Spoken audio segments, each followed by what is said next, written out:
자, 이번 단원은 제목이 소리와 빛인데요. 이 소리와 빛은 우리가 외부 환경으로부터 정보를 얻어내는 가장 중요한 두 가지 방식이죠. 우리가 귀로 듣고요. 그다음 눈으로 보죠. 거의 대부분의 정보가 눈과 귀로 정보를 얻게 됩니다. 근데 이 소리와 빛이 우리가 정보를 얻는 대부분의 방식인데, 이 소리와 빛은 공통점이 있죠. 둘 다 파동으로 분류가 될 수 있습니다. 물론 이제 소리와 빛은 또 파동 내에서도 좀 다른 특성을 가집니다. 하나는 횡파고 하나는 종파고요. 그다음 하나는 매질이 필요한 파동이고 하나는 매질이 필요 없는 파동입니다. 그래서 그런 또 차이점이 있습니다. 이 단원은 이제 소리와 빛을 주제로 해서 파동에 대한 전반적인 얘기를 하고요. 이 얘기는 이제 7단원에서도 이어집니다. 7단원에서는 주로 전자기파를 이용한 정보통신에 관한 얘기가 이어지죠. 그래서 6단원하고 7단원은 이 물리학 전체로 보면은 파동과 광학에 관한 내용들이 주로 이루어져 있습니다. 우리가 공부하는 과정도 보면 결국에 소리와 빛으로 공부를 하죠. 보고 들으면서 공부를 합니다. 그래서 우리가 듣는 소리와 우리가 보는 빛에 대해서 주로 얘기를 해보도록 하겠습니다. 여기 이제 파동에 대한 전반적인 얘기가 이 페이지에 들어있어요. 42페이지에. 그래서 이게 파동의 가장 기본적인 내용이 되니까 여러분이 좀 신경을 써서 공부를 해둘 필요가 있습니다. 이 단원은 이제 주 내용은 빛보다도 소리에 대한 얘기가 많은데요. 하지만 이제 같이 주로 좀 얘기를 하려고 하도록 하겠습니다. 빛도 같이 설명을 할 거고요. 그리고 소리를 주제로 주로 하지만 파동 전반적인 얘기에 대해서 얘기를 할 겁니다. 그래서 뭐 제목은 소리의 특성과 소리의 전파지만 파동의 일반적인 얘기를 하도록 할게요. 일단 파동이라고 하는 것은 진동이 퍼져나가는 현상인데요. 파동의 주 특징은 매질의 직접적인 이동은 없습니다. 이동은 없고, 물론 매질이 전혀 움직이지 않는다라는 것은 아니고 제자리에서 진동을 한다는 거예요. 그래서 평균적으로 보면 이동한 양이 없습니다. 변이로 치면 평균적인 변이가 0이에요. 제자리에서만 진동을 하고, 이 진동하는 에너지가 전달이 됩니다. 그래서 에너지만 전달이 되고 매질은 이동하지 않는다라는 거. 매질은 제자리에서만 진동을 한다라는 게 파동의 중요한 특징이고요. 그래서 물결파 같은 경우에 보면 이 배를 띄워놓고 물결파를 만들면 배가 이동하지는 못하고 위아래로 진동만 하는 이런 특성이 있습니다. 파동의 종류를 나누는 방식은요, 몇 가지가 있는데 그 중에서 파동의 진동 방향을 가지고 횡파냐 종파냐 이렇게 나뉠 수가 있습니다. 파동의 진행 방향과 매질의 진동 방향이 수직한 파동을 횡파라고 합니다. 요거는 용어니까 외워야 되겠죠. 규칙이 약속이니까. 파동의 진행 방향과 매질의 진동 방향이 나란한 파동을 종파라고 합니다. 용수철로요, 횡파와 종파를 둘 다 만들 수 있습니다. 여기 보면 이제 용수철이 있는데 용수철 한쪽 끝을 고정시켜 놓고요. 여기를 위아래로 진동시키면 그 위아래로 진동하는 이 상태가 오른쪽으로 전달이 됩니다. 이렇게 되면 횡파가 되죠. 각각의 용수철이, 이 경우에는 용수철이 매질이 되는데요. 용수철은 제자리에서 진동합니다. 한 부분만 관찰을 해보면요. 근데 이제 진행은 오른쪽으로 진행을 하죠. 진동 상태는. 그래서 파동의 진행 방향은 오른쪽인데 매질의 진동 방향은 상하 방향이니까 수직이죠. 이런 경우는 이제 횡파가 됩니다. 똑같은 매질인 용수철이지만 종파를 만들 수도 있어요. 이거를 이제 오른쪽 왼쪽으로 진동을 시키면요, 오른쪽 왼쪽으로 진동하는 상태가 또 오른쪽으로 전달이 됩니다. 그러면 이제 파동이 진행하는 방향과 매질이 진동하는 방향이 나란하죠. 이런 경우는 이제 종파라고 얘기를 합니다. 근데 횡파와 종파의 그림에서 여러분이 파장을 좀 알아야 되는데 횡파는 잘 안 틀려요. 횡파는 파장이 뭐 요걸 이제 골이라고 하는데요. 골하고 골 사이의 거리를 파장이라고 볼 수 있고, 아니면 마루와 마루 사이의 거리를 파장이라고 볼 수 있습니다. 그러니까 이게 규칙적인 모양이 반복되면 그 가장 규칙적인 모양 중에서 짧은 거리가 파장이 되겠습니다. 그래서 요 모양이 반복된다고 볼 수 있고, 아니면 요 모양이 반복된다고 볼 수가 있죠. 요게 이제 파장이 되는 거예요. 아니면 요 모양이 반복된다고 볼 수 있죠. 그러면 그 길이가 또 파장이 됩니다. 근데 종파 같은 경우에는 지금 여기서 여기까지의 모양이 반복이 되죠. 그렇기 때문에 요게 파장이에요.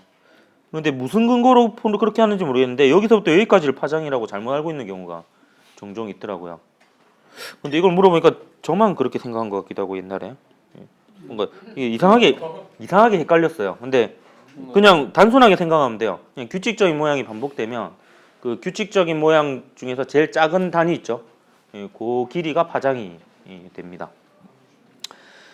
그 대표적인 행파와 종파의 예를 보면요. 제목에서 보면 소리와 빛이 있죠. 이 소리는 이제 음파라고도 하는데요. 이 소리는 대표적인 종파입니다. 보통 이제 스피커로 소리를 내잖아요. 그 스피커가 이렇게 진동을 하면 그 진동하는 방향으로 소리가 전달이 됩니다. 그다음 전자기파는 대표적인 횡파입니다. 이 전자기파가 빛이죠. 이 전자기파는 전기장과 자기장의 진동이 퍼져나가는 건데, 전기장과 자기장이 진동하는 방향과 전자기파의 진행 방향이 수직합니다. 그래서 횡파로 분류가 됩니다. 그 초음파는 음파하고 뭐 같은 종류의 파동이라고 보면 되고요. 진동수 영역이 조금 다를 뿐입니다. 지진파에 보면은 S파하고 P파가 있는데, S파가 횡파고 P파가 종파입니다. S를 옆으로 뉘면은 이렇게 되죠. 이렇게 기억하면 돼요. 요게 S 모양이죠. 옆으로 뉘면. 그다음에 이제 요게 횡파고 요게 종파입니다. 웃어줘서 고마워요. 다른 반은 비웃던데. 이것도 비웃음입니까? 예, S파와 P파 뭐 이렇게 있습니다. 그다음에 그 파동의 기본 요소를 보통 이제 파동을 나타내는 그래프로부터 이제 표현을 하는데요. 파동을 나타내는 그래프는 두 가지가 있습니다. 공통점은 세로축은 둘 다 변위를 나타내고요. 요 변위는 뭐냐 하면 아까 매질이 제자리에서 진동한다 그랬죠. 그래서 매질이 제자리에서 진동한다는 것은 진동은 항상 진동 중심이 있습니다. 그럼 진동 중심으로부터 위쪽을 예를 들어서 플러스라고 하면 아래쪽은 마이너스가 되는 거예요. 그래서 위쪽으로 얼마, 아래쪽으로 얼마 그 진동되어 있는 상태이냐, 매질이 이동되어 있는 상태를 나타내는 게 요 변이고요. 그다음에 가로축은 요 왼쪽 그래프는 가로축이 위치죠. 요거는 가로축이 시간입니다. 그래서 요 두 그래프에 대해서는 제가 좀 자세히 설명을 할 거예요. 그래서 제가 조금 이따가 다른 페이지에서 그래프는 좀 설명을 하도록 할게요. 근데 이 그래프를 설명하기 전에 진동수에 대해서 좀 먼저 얘기를 하고 그래프에 대해서 좀 설명을 하도록 하겠습니다. 파동을 나타낼 때는 주기나 진동수를 이용해서 파동을 표현하는데, 주기는 여러분이 뭐 비교적 잘 알아요. 이 주기라고 하는 것은 어떤 규칙적인 자연 현상이나 규칙적인 어떤 운동이 있을 때 그 규칙적인 그 운동 중에 가장 짧은 단위 있죠. 같은 패턴이 반복되면 그 한 패턴이 일어나는데 걸리는 시간이 주기입니다. 뭐 대표적인 게 지구의 자전과 공전이 있죠. 자전 주기는 하루죠. 공전 주기는 1년이고 우리가 그냥 일로 정해놓은 거죠. 그거는 그런 게 이제 주기인데, 파동에서 주기는, 파동은 매질이 제자리에서 계속 진동을 한다 그랬잖아요. 매질이 한 번 진동하는데 걸리는 시간이 주기가 됩니다. 진동수는 뭐냐 하면 1초 동안 몇 번 진동하느냐가 진동수가 됩니다. 근데 주기하고 진동수는 이제 어떤 관계 있냐면 비례식으로 생각을 해볼 수가 있어요. 그 한 번 진동하는데 t초가 걸린다라고 하면, 한 번 진동하는데 t초가 걸린다라고 하면 요 t는 뭐가 되냐면 주기가 됩니다. 주기. 한 번 진동하는데 t초 걸린다라고 했을 때 요 t가 주기가 됩니다. 그럼 진동수하고는 어떤 관계가 있느냐? 진동수는 정의가요. 그 1초 동안에 몇 번 진동하느냐 이거든요. 근데 이건 똑같은 파동이면 이 비율이 맞겠죠. 1초 동안에 몇 번 진동하느냐. 그거를 이제 F라고 합시다. 왜냐하면 이 진동수를 영어로 frequency라고 하니까 그 앞자를 딴 겁니다. 그러면 이게 비례식이라고 볼 수 있죠. 한 번 진동하는데 t초 걸리면 F번 진동할 때 1초가 걸린다. 횟수 대 시간, 횟수 대 시간. 그래서 이 비율이 맞을 겁니다. 똑같은 파동이면. 그럼 요 F가 바로 이 진동수가 됩니다.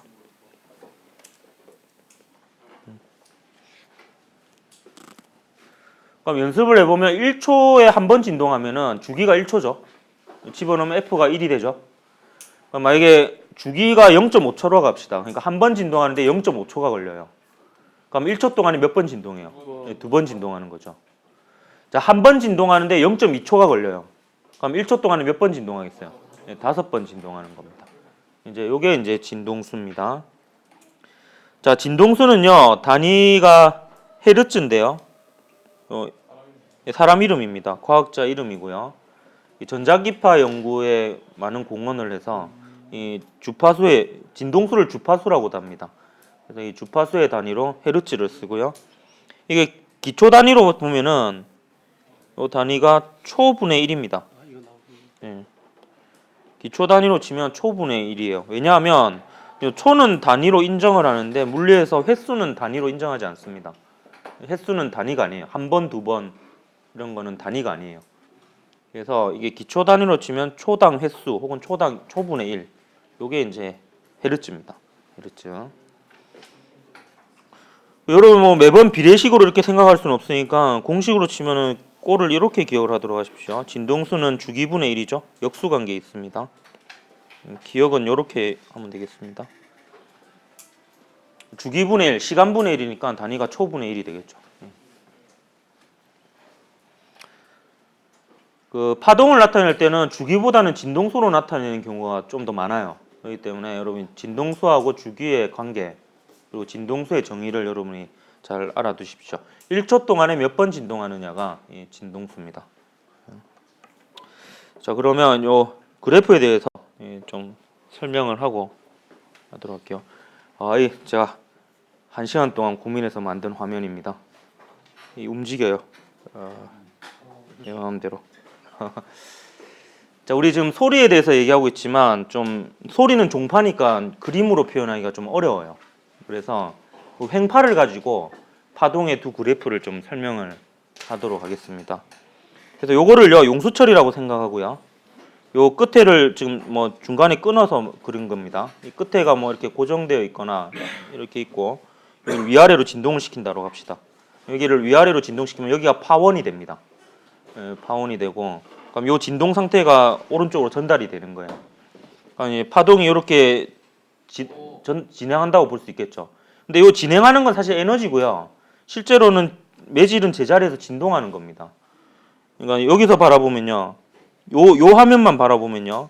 요게 이제 매질이에요. 그럼 얘가 오른쪽으로 이동하면 얘가 위로 갔다가 아래로 갔다가 위로 갔다가 이런 식으로 진동을 하는 겁니다. 이 자리에서. 근데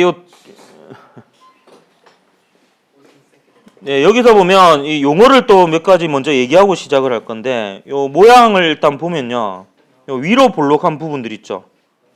위로 볼록한 부분들을 뭐라고 얘기하냐면 이 마루라고 합니다.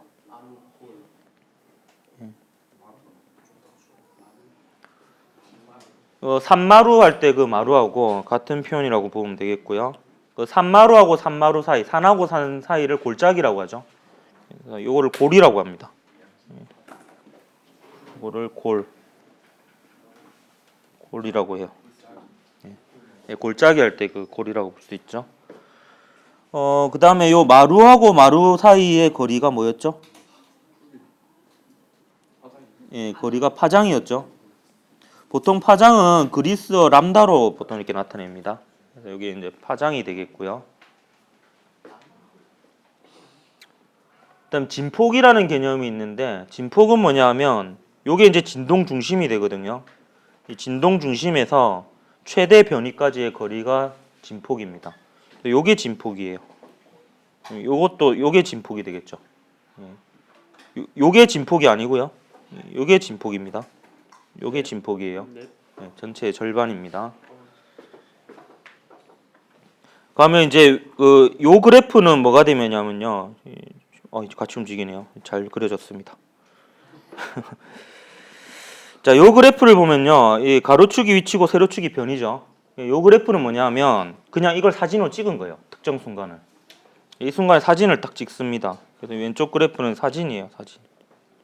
사진을 찍으면 기준을 그냥 잡는 거예요. 기준을 여기를 기준으로 잡으면 여기가 x 이꼴 0이 되는 거고요. 여기가 플러스 x, 여기가 마이너스 x 이렇게 되는 겁니다. 그러면 그래프가 이런 형태가 되는 거예요. 이런 형태가. 그럼 얘나 여기가 마루고요. 이게 마루고 이게 골이 되는 거죠. 그리고 여기서부터 여기까지가 뭐가 되겠어요? 예, 파장이 됩니다. 그래서 이 그래프를 통해서 뭐를 할 수 있냐면 파장을 알 수 있습니다. 예, 파장을. 이 가로축이 위치인 그래프입니다. 요건 뭐라 그랬죠? 요건 진폭입니다. 요거라고 볼 수도 있죠. 요거는 이제 보통 A라고 나타냅니다. 왜냐하면 진폭이 영어로 앰플리튜드입니다. 그래서 그 앞자를 따서 A라고 보통 표현을 합니다. 그래서 요 그래프를 통해서는 우리가 그 파동의 파장을 알 수 있어요. 파장을 알 수 있고 그다음에 진폭을 알 수 있고 그렇습니다. 근데 오른쪽 그래프는 가로축이 시간이죠. 요거는 뭐냐면 이게 이제 조금 어려워요. 요거는 이제 제가 뭐라고 보통 표현하냐면 동영상의 그 스냅샷이라고 보통 제가 표현을 합니다. 그 스냅샷이 뭔지 압니까? 이게 어떤 주기적인 시간 간격으로 사진을 드르륵 찍어가지고 시간대별로 이어붙인 게 스냅샷이에요. 요새 그 핸드폰 카메라로 이제 사진 그 버튼을 꾹 누르면은 따다다다닥 막 이렇게 찍히죠. 예, 짧은 간격으로. 그거를 이제 시간대별로 펼쳐놓은 게 스냅샷이라고 보면 되겠습니다. 그럼 여러분 이제 어디를 주목하냐면 사진을 가면 어느 부분을 사진을 찍느냐. 이렇게 파란색으로 제가 박스 친 부분 있죠. 이 부분을 이제 사진을 찍는 거예요. 그 영역을. 그러면 얘가 이제 이동하면 따다다다다 이렇게 찍히는 겁니다. 그럼 이 순간에 사진을 찍어서 이걸 0초라고 정의를 해요. 0초인 순간이라고 합니다. 그럼 이때 사진을 찍은 매질이 어디에 있냐면 여기에 있죠. 네. 이 모습을 찍힌 것을 여기다 붙입니다. 여기다 붙여요. 용수철이 여기 있는 모습이 찍혀 있겠죠. 붙입니다. 그다음 0.1초 뒤에 사진을 또 찍어요. 그럼 0.1초 뒤에 얘가 이만큼 갔다고 쳐요. 그럼 약간 위에 용수철이 보이겠죠. 이 부분을 찍어가지고 가로축이 0.1초인 곳에다가 붙입니다. 붙이면 얘가 이제 이쯤 올라가 있겠죠. 이 모습이 찍힌 게 붙겠죠. 그 다음에 0.1초가 지났더니 마루가 지나가고 있어요. 마루가. 이 부분을 이걸 찍어서 이제 0.2초인 축에다가 붙여야 되겠죠. 처음 순간부터 0.2초가 지났으니까. 그럼 이거를 또 여기다 붙입니다. 그러면 얘가 이제 최대 변이로 가 있는 상태로 있겠죠. 그럼 0.1초 뒤를 또 찍어요. 그럼 이제 다시 내려왔겠죠, 조금. 그래서 이걸 또 찍어서 붙입니다. 이번 시간 내내 할 수도 있는데요. 또 시간이 좀 더 지나요. 그럼 이가 다시 중심으로 왔어요. 그럼 그걸 또 찍어서 또 붙입니다. 계속해요. 아니 여기까지만 하려고요. 힘들어요. 네. 싫어요. 네. 그러면 모양이 이런 식으로 됩니다. 예. 밥 빨리 먹고 싶잖아요. 이거 계속하면 밥을 늦게 먹을 수도 있어요. 여기서 끝내기 낫겠지. 그래서 요걸 잘 보면요. 자, 요게 지나가는 순간이 어느 순간이냐면 요 순간입니다. 그죠? 이 순간요. 그 다음 얘가요. 자, 보세요. 이 순간부터 한번 보세요. 용수철이 맨 위에 있죠? 내려와요. 맨 아래쪽으로 갔다가요. 다시 원래 위치로 돌아왔죠? 오, 맞네요. 원래 위치로. 그럼 이게 여기서만 보면은 한 번 진동한 거죠. 네. 얘가 여기를 지나가는 순간부터 여기를 지나가는 순간까지 한 번 진동했죠. 맞네요. 그리고 이 순간이 어느 순간이냐면 요 순간입니다. 그죠? 그러면 요 시각과 요 시각의 차이가 한 번 진동하는데 걸리는 시간이 되니까 이게 이제 주기가 됩니다. 예. 그래서 이 그래프에서 마루하고 마루 사이의 이 길이의 차이는 시간 차이고요. 이거는 한 번 진동하는데 걸리는 시간인 주기가 됩니다.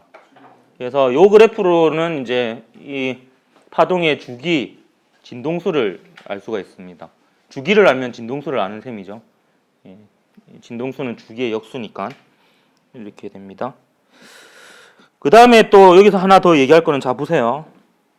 자, 이 순간부터요. 이 순간부터 요 순간까지가 한 번 진동하는 거잖아요. 그죠? 그럼 파동이 여기서부터 여기까지 가는데 한 주기가 걸리죠. 근데 여기서부터 여기까지 가는 동안에 얼마만큼 이동을 했어요? 한 파장만큼 이동했잖아요. 그래서 한 번 진동할 때마다 한 파장씩 이동합니다. 그래서 파동의 에너지가 전달되는 파동의 전파 속력은요, 한 주기분의 한 파장이 됩니다. 주기분의 파장이 파동의 에너지가 전달되는 속력이에요. 파동의 전파 속력이라고 합니다. 이거를. 그래서 파동의 전파 속력이 왜 주기분의 파장이 되냐면 한 번 진동하는 동안 한 파장 가기 때문이에요. 그래서 파동의 전파 속력이 주기분의 파장이 됩니다. 됐나요? 그럼 다시 그 원래 프린트로 돌아가겠습니다. 그래서 이제 요 그래프를 다시 한번 복습을 해보면요. 여기서 제가 한 가지를 얘기를 덜 했는데요. 이걸 마저 하도록 할게요. 이 두 그래프를 조합하면 파동이 오른쪽으로 이동하는 건지 왼쪽으로 이동하는 건지까지 알 수 있습니다. 어떻게 알 수 있냐면요. 자, 지금 이 경우에 지금 얘는 위치에 따른 변이 그래프인데요. 이렇게 있는데, 자, 요 그래프가요. 요 오른쪽에 있는 그래프는 시간에 따른 변이 그래프인데, 요 그래프가 요 지점을 관찰한 그래프라고 합시다. 그러면 이 순간이 0초예요. 이 순간이 0초인데 시간이 좀 지나니까 이 지점이 어떻게 돼서 올라갔죠. 그렇죠? 그럼 얘가 시간이 지나면 얘가 올라가야 돼요. 올라가려면 요 부분이 오른쪽으로 이동해야지 이게 올라간다라고 볼 수 있죠. 네. 그렇기 때문에 만약에 요 그래프가 요 지점을 나타내는 그래프라고 하면은 파동의 진행 방향은 오른쪽입니다. 근데요, 만약에 요 오른쪽 그래프가 요 지점을 관찰한 그래프라고 합시다. 요 지점을 관찰한 그래프였다라고 하면 얘가 시간이 지나면 역시 올라가는 상태잖아요. 네. 그럼 얘가 시간이 지나면 올라가려면 요 부분이 왼쪽으로 이동해야 되잖아요. 그죠? 그래서 만약에 요 그래프가 파란색 점을 나타내는 그래프였다고 하면 파동의 진행 방향은 왼쪽이었던 겁니다. 그래서 그 요 두 그래프의 정보로부터 파동의 진행 방향도 알 수가 있어요. 이 정도까지 하면 이 그래프에 대해서 다 분석이 될 것 같아요. 분석이 되고 뭐 하나 다시 언급하지만 요게 진폭입니다. 요만큼요. 요만큼이 진폭입니다. 뭐 파동의 전파 속력에 대해서는 여러분 좀 제가 좀 더 보충 설명을 좀 많이 할 겁니다. 파동의 전파 속력은 일단 아까 우리가 봤죠. 한 번 진동하는 동안에 한 파장만큼 갔죠. 주기분의 파장이고 진동수로 표현을 할 수 있습니다. 주기분의 1이 진동수니까 그렇죠. 람다 곱하기 F, F 람다 혹은 람다 F 이렇게 되겠죠. 파장과 진동수의 곱이 이 파동의 전파 속력입니다. 네. 근데 이 중에서요 미리 얘기하지만 오늘 소리의 반상까지 합니다. 예. 그래요? 오늘 보충 저- 했어요? 몰라요. 보충까지 한다는 거. 보충 안 들었어요. 그건 내가 할 바가 아니고 저는 항상 나가야 될 때까지만 나갑니다. 자, 요 F는요, 여러분 하나 기억을 해야 될 게 이 파원이 결정합니다. 이게 중요한 개념입니다. 파원은 뭐냐면 파동이 발생되는 원인이 파원입니다. 파원이 결정을 짓는데요. 우리 제목이 소리하고 빛이죠. 그 소리의 진동수는 소리의 높낮이를 나타내고요. 그 다음에 빛의 진동수는 빛의 색깔을 나타냅니다. 우리가 진동수를 감지하면 소리의 높낮이와 그 다음에 빛의 색깔을 구분하는 거예요. 근데 예를 들어서 제가 400Hz의 목소리를 내요. 그러면 이 400Hz의 목소리를 내가 일정하게 내면 이 400Hz는 바뀌지 않습니다. 멀리 가도 400Hz고요. 만약에 여러분이 물속에 잠수한 상태로 제 목소리를 들어도 400Hz입니다. 매질이 바뀌어도 진동수가 안 바뀐다는 거죠. 파원이 일정하면. 근데 내가 한 옥타브 높여서 800Hz로 소리를 바꾸면은 여러분 또 800Hz를 감지하는 겁니다. 물속에서나 공기 중에서나 가까이서나 멀리 있으나. 그래서 진동수는 파원이 결정합니다. 어떤 전구에서 이 파란색 단색광이 나와요. 그러면 파란색에 해당하는 진동수의 빛이 나오는 거예요. 그러면 그 빛이요 멀리서 봐도 그 진동수는 그대로입니다. 물속에서 봐도 그 진동수는 그대로입니다. 그래서 색깔이 똑같이 보입니다. 물속에서 봐도. 근데 진동수는 안 바뀐데 파장은 달라집니다. 그거는 이제 다음 시간에 얘기를 할 건데요. 파장은 달라지는데 진동수는 안 바뀌어요. 그래서 색깔은 똑같이 보입니다. 우리 눈은 진동수로 다 감지를 합니다. 귀도 진동수로 감지를 하고요. 높낮이를. 그거는 아예 그게 진동수는 같은데 그 적세편이 같은 경우에는 겉보기 진동수가 달라집니다. 겉보기 진동수가. 그래서 뭐 겉보기면 실제 진동수라고 봐도 돼요. 근데 상대성 이론으로 치면요. 그거는 이제 좀 파원이 같지만 진동수가 다르게 들리는 건데 지금은 이제 그 소리를 내는 음원이나 빛을 내는 광원이 움직이지 않는다라고 가정을 했을 때 이 진동수는 바뀌지 않습니다. 그러니까 요거는 그 매질이 바뀌어도 진동수가 안 바뀐다는 걸 좀 얘기하고 싶어서 언급을 한 부분이에요. 좋은 질문입니다. 근데 요 사동의 전파 속력을 결정짓는 게 있어요. 진동수는 파원이 결정짓는데요. 또 속력은 다른 게 결정을 짓습니다. 파장은요, 다른 모든 요인에 의해서 수동적으로 바뀌는 거예요. 바뀌는 거고, 파원하고 전파 속력이 이제 어떤 요인에 의해서 결정이 되는 겁니다. 진동수는 일단 기본적으로 파원이 다 결정을 짓습니다. 근데 문제는 이제 파동의 전파 속력인데요.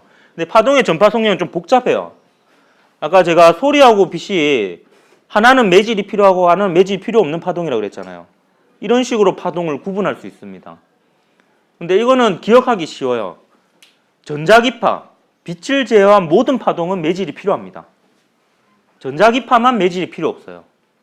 그래서 전자기파를 제외한 모든 파동을 역학적 파동이라고 얘기하기도 합니다. 매질이 필요한 파동을 역학적 파동이라고 하고 대표적인 게 소리입니다. 근데 역학적 파동은 뭐가 이 속력을 결정짓냐 하면은 매질이 파동의 전파 속력을 결정짓습니다. 물론 파동의 종류가 수면파냐 용수철에 의한 파동이냐 소리냐에 따라서 속력이 다르죠, 기본적으로. 근데 파동의 종류가 같은 상황에서는 매질이 파동의 속력을 결정짓습니다. 그러니까 소리라고 해도 공기 중에서 전파되느냐 물속에서 전파되느냐에 따라 속력이 달라지고요. 똑같은 공기라도 온도가 어떠느냐 공기를 이루는 분자가 어떤 종류냐에 따라서 소리의 속력이 달라집니다. 매질이 결정지어요. 근데 내가 400Hz의 소리를 내나 800Hz의 소리를 내나 매질이 같으면 속력이 같습니다. 역학적 파동은요. 진동수가 달라도 매질이 같으면 속력이 같습니다. 역학적 파동은. 근데 전자기파는 좀 복잡합니다. 이 전자기파는요. 왜 복잡하냐 하면 일단 매질을 통해서 전달되는 게 아니에요. 그래서 다릅니다. 전자기파는요. 다음 단원에 나오는데요. 전기장의 변화가 변화하는 자기장을 만들고 변화하는 자기장이 변화하는 전기장을 만들고 변화하는 전기장이 변화하는 자기장을 만들고 변화하는 자기장이 변화하는 전기장을 만들고 변화하는 전기장이 변화하는 자기장을 만들고 이렇게 끊임없이 반복되는 게 전자기파인데 이 과정에서 어떤 물질의 도움이 필요 없습니다.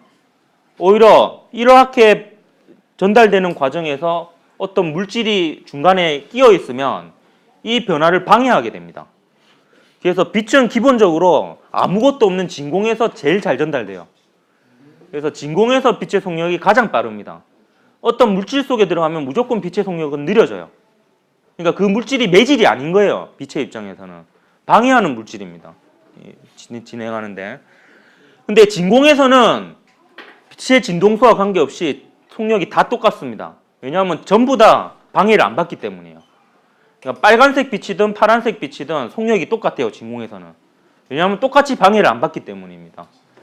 근데 어떤 물질 속에 들어가면요. 빨간색하고 파란색이 둘 다 속력이 느려지는데 느려지는 정도가 달라요. 왜냐하면 진동수에 따라서 방해를 받는 정도가 다르다라고 보면 되겠어요. 그래서 일단 전자기파가요. 어떤 물질에 들어가느냐도 요인이 있습니다. 물 속에 들어가느냐, 소금물 속에 들어가느냐, 기름에 들어가느냐에 따라서 속력이 당연히 다르죠. 그래서 물질도 그래서 제가 매질이라는 표현을 안 썼어요. 매질이라는 표현을 쓰기도 합니다. 매질이란 물질이 전자기파의 속력에 영향을 주기도 하는데 그거보다 이제 중요한 요인이 진동수입니다.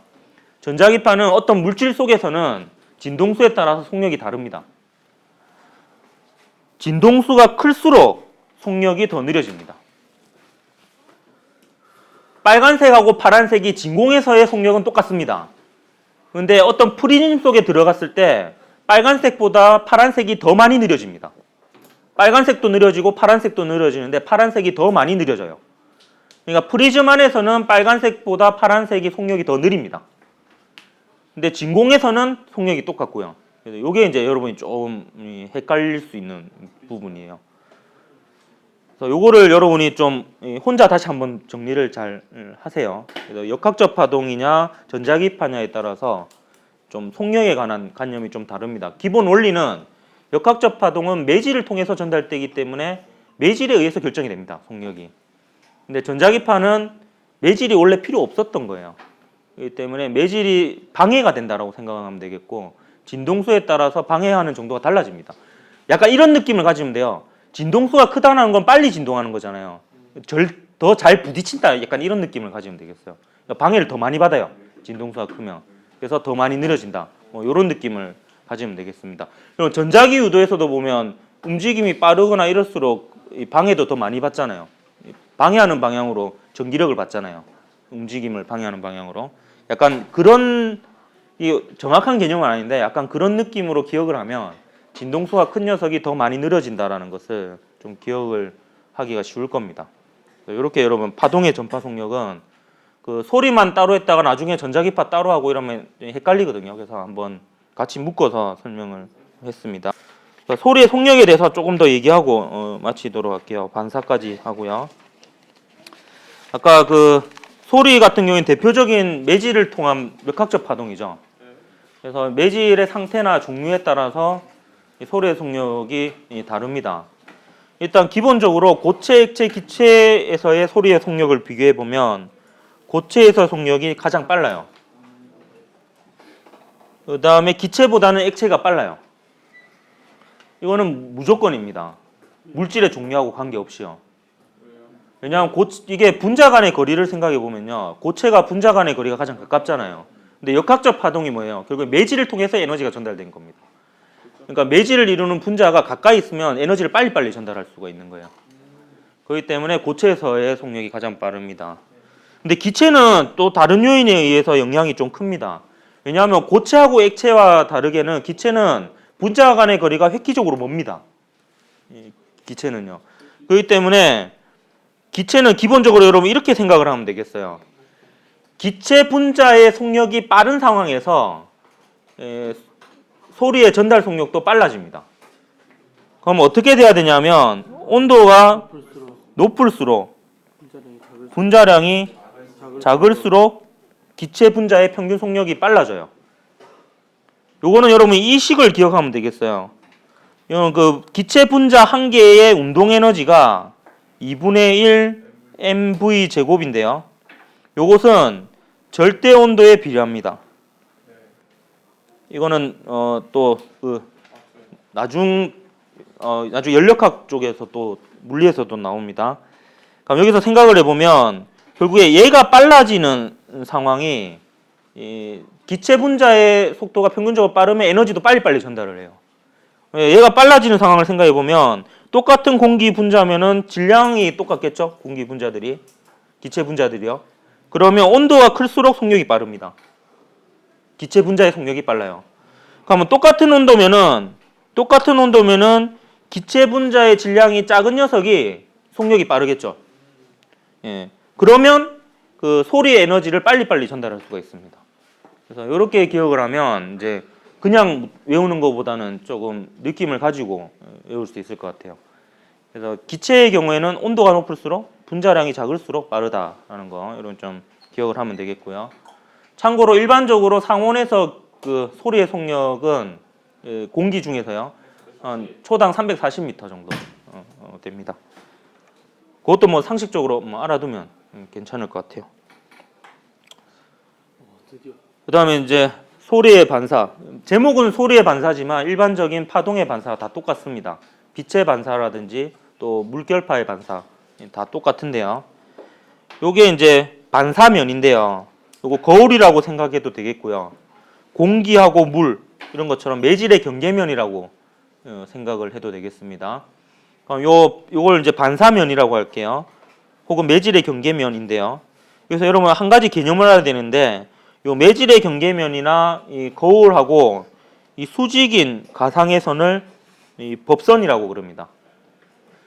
그 항상 반사하고 굴절을 얘기할 때는 법선과 이루는 각을 얘기합니다.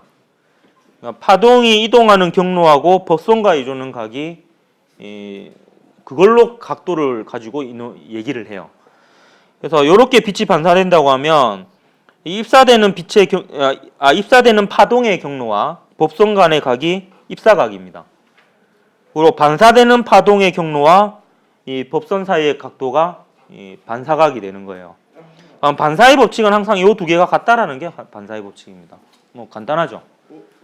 요거는 그 파동뿐만 아니라 사실 입자들도 성립을 하죠. 당구도 그렇잖아요. 입사각 반사각이 그 스핀을 안 주면은 똑같죠. 네. 그렇습니다. 그래서 요거는요, 여러분이 생각보다 요거가 의미하는 바가 좀 있습니다. 뭐냐면 실제 물체의 표면이요 정말 이상적으로 매끈하면요 우리가 그 물체를 보기가 쉽지가 않아요. 왜냐하면 빛이 이렇게 오면 이렇게만 반사되잖아요. 근데 실제로 우리가 보는 대부분의 물체들은요 이 표면이 울퉁불퉁합니다. 미세하게. 그래서 난반사가 일어납니다. 그렇기 때문에 빛이 한쪽 방향으로 와도 반사는 무작위적으로 되기 때문에 어디에서나 물체가 잘 보이는 거예요. 그래서 요거를 매끈하게 만들고 면의 형태를 각지게 단순하게 만들면 이제 스텔스기가 되는 거예요. 그러면 이제 레이더 빛을 어떤 특정 방향으로만 반사시키니까 레이더에서 나온 빛이 레이더로 다시 돌아갈 확률이 낮아지죠. 그렇게 되면 이제 레이더의 입장에서는 안 보이는 상태가 됩니다. 근데 제가 궁금해서 스텔스기 찾아보니까 근데 스텔스기가 요 기능 하나만 있는 게 아니고 되게 복잡하더라고요. 열 감지 시스템도 있잖아요. 그러니까 이불로 냉각을 시켜가지고 주변 온도하고 맞추는 이런 기능도 있고 스텔스를 시키는 방식이 여러 가지더라고요. 근데 그렇게 해도 눈에는 보이죠. 그래서 요새는 눈에 안 보이는 탱크도 나왔어요. 그래서 외부를 촬영해가지고 그걸 그대로 이제 영상으로 보여주는 거예요. 그러니까 멀리서 보니까 진짜 거의 안 보이는 것 같이 보이더라고요. 이제 요새는 그런 게 뭐 나오는 것 같아요. 가까이서는 뭐 어떻게든 잘 보이겠죠. 자, 오늘 여기까지 하고 다음 시간에 이제 굴절에 대해서 할 건데 굴절은 기본적으로 아까 매질이 바뀌면 속력이 달라진다 그랬죠. 그 속력이 달라짐으로 해서 파동이 꺾입니다. 그 현상이 굴절인데 다음 시간에는 이제 굴절에 대해서 알아보도록 하겠습니다. 수고했습니다.